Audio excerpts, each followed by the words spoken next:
Vaccines are turning the tide, but they're not without risks, especially for women. There have been rare cases of blood clotting, even fatal ones, leading some governments to slow down vaccinations. We have now today chosen to continue our vaccine rollout without AstraZeneca. But each delay puts more lives at risk as the coronavirus spreads. It's a balancing act between speed and caution in the fight against COVID-19. The risk of dying from COVID is much higher than getting a blood clot from a vaccine. But even more concerning is a new report from Oxford University that shows catching the coronavirus puts you at even more risk of a deadly blood clot. In a moment, we'll talk to a vaccine scientist at Johns Hopkins University.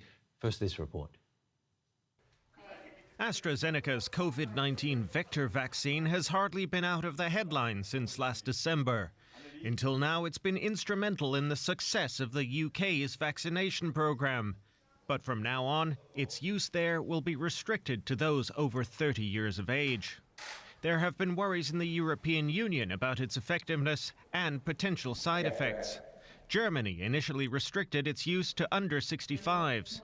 Now, Berlin is recommending it purely for over 60s. Those worries were compounded by several cases of a rare thrombosis type following AstraZeneca vaccinations, some of them fatal. The European Medicines Agency in Amsterdam felt it was time to take a stance on the jab. Its director stressing that the benefits of the antiviral agent far outweigh any risks.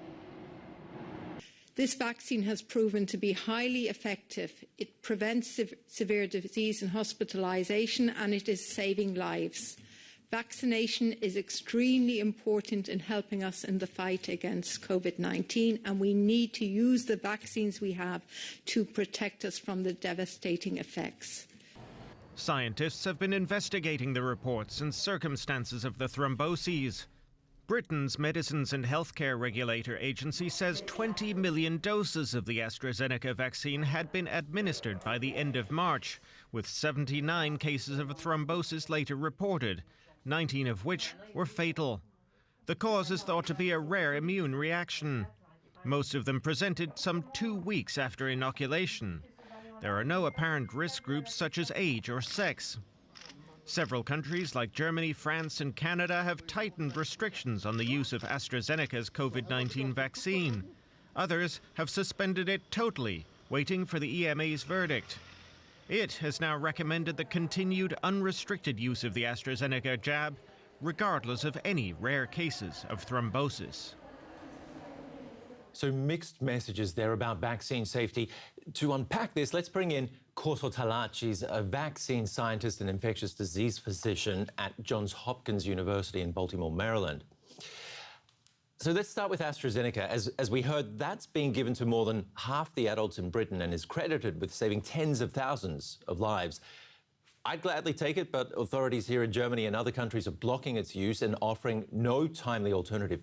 Isn't that in itself putting people's lives in danger?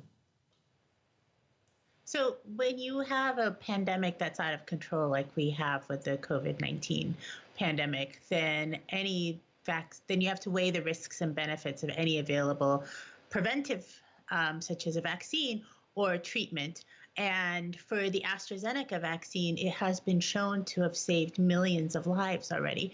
And so the potential benefits might outweigh any risks. Now, there are some very serious risks associated with it in very, very rare circumstances. And I think each country, but also each individual, needs to be able to weigh that risk-benefit equation for themselves to decide whether or not they're willing to take that risk for the protection against the virus. When you have a vaccine that's available and that's not being used, people can die, and that's something that each government and each person needs to weigh. And this isn't only a problem with AstraZeneca. We've now got Johnson & Johnson, 6 million immunised in the United States, and yet it's on hold because 6 people may have had side effects. Isn't 1 in a million an acceptable risk level during times like these? So I think that the equation in the United States is a little bit different because we vaccinated so many of our high-risk individuals already, and we have 2 other approved vaccines that are more available than the Johnson & Johnson vaccine even is. And I think whereas Europe has been gathering information about the AstraZeneca vaccine for several weeks, we are just starting to learn about any potential risk associated with the Johnson & Johnson vaccine. And so I think the pause is to gather that information to truly understand what that risk is. Is it 1 in a million, or is there something higher? Is it even is the clots that we saw with in those unfortunate women associated with it? And so I think the pause is appropriate while we gather that information and make a decision about the risk benefits. But I think in places where the virus is increasing in terms of the transmission and there is no alternative vaccine, that it should be seriously considered to use this vaccine while that data is being gathered. In the US, the calculus is a little bit different because we do have 2 alternative vaccines that don't seem to have that same risk.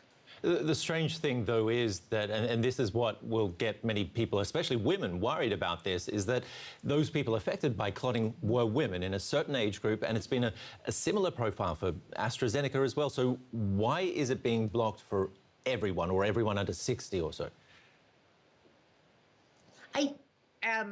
That is probably due to logistics and programmatic issues, but also because while we're gathering that information, we need to understand better what that risk is and who truly is at risk. While the majority of people who have been affected so far seem to be women, there were men in Europe who have had this unusual rare blood clot happen. There was one man in the trial in the United States who had this unusual blood clot occur. And so we need to gather that information and understand the process better and who truly is at risk to be able to maybe target the vaccines at people who are at lower risk.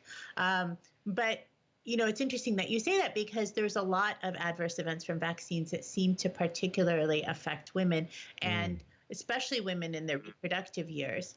And that's probably because our hormones are different than in the pre and post reproductive period, and also from men. And that may put us at, that may give us an advantage or a benefit, but they may also put us at some increased risk from the adverse events. If you look at the anaphylaxis cases that are happening after the mRNA vaccines in the United States, the vast majority of them are happening in women as well. So there's a difference in the biology between men and women that we're just starting to understand. Can we go as far as saying that vector vaccines could be the problem? In terms of the clotting that's been seen? Exactly, yeah. Or in terms of adverse events? In terms of clotting and or adverse events?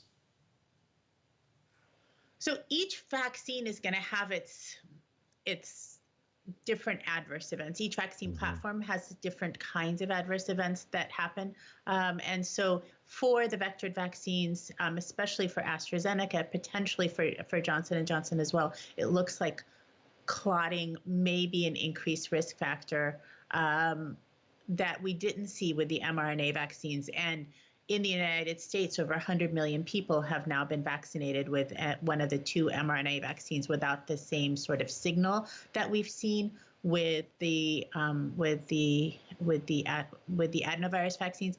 But this hasn't necessarily been seen with other adenovirus vaccines in the past. So we need to better understand what is happening.